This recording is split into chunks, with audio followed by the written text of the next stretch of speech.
Sakal Gunarnavasha Vande Guru Sri Charanarabindan.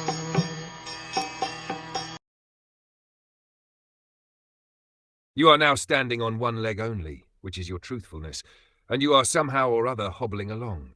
But quarrel personified Kali, flourishing by deceit, is also trying to destroy that leg. The principles of religion do not stand on some dogmas or man-made formulas, but they stand on 4 primary regulative observances, namely austerity, cleanliness, mercy, and truthfulness. The mass of people must be taught to practice these principles from childhood. Austerity means to accept voluntarily things which may not be very comfortable for the body but are conducive for spiritual realization. For example, fasting. Fasting twice or 4 times a month is a sort of austerity which may be voluntarily accepted for spiritual realization only, and not for any other purposes, political or otherwise.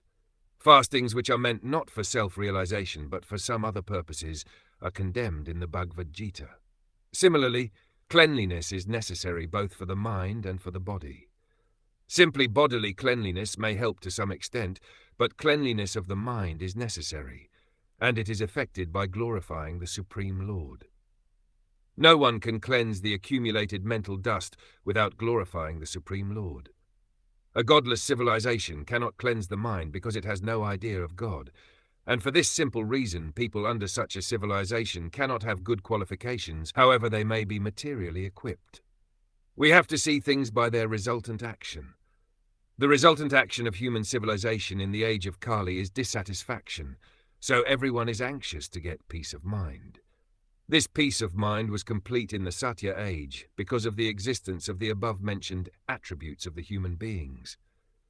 Gradually these attributes have diminished in the Treta Yuga to 3/4, in the Dvapar to half, and in this age of Kali to 1/4, which is also gradually diminishing on account of prevailing untruthfulness.